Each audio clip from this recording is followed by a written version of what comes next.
और आप अजीब लोग हो कसम से। खड़े हो इन मौलवियों के पीछे लग के। इन मौलवियों में कुछ भी नहीं है, कुछ भी नहीं। अल्लाह तबारक व तआला इनकी जो असलियत है वो किसी को ना दिखा। आज 14वीं सदी है, 1450 साल हो गए हैं। जितना इन लोगों ने जुल्म किया है शरीयत के साथ, इतना किसी ने नहीं किया।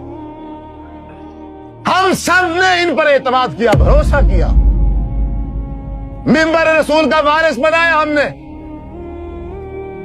इन्होंने इस्लामी लिबादा पहनकर, हजूर का नाम ले लेकर, कुरान की आयतें पढ़ पढ़कर, तरन्नुम के साथ, सुरीली आवाज में हमें गुमराह किया। कुरान की आयत पढ़ी, तफसीर कुछ थी, कर कुछ दी। सहाबा उससे कुछ और ले रहे और ये कुछ और ले रहे। जब हमने अपने अपने मौलवी की तफसीर पढ़नी, समझनी शुरू की है, उसी दिन से हम बरेलवी, देवबंदी, वहाबी, शिया, कादरी, चिश्ती, सोहरवर्दी और 73 फिरके बन गए।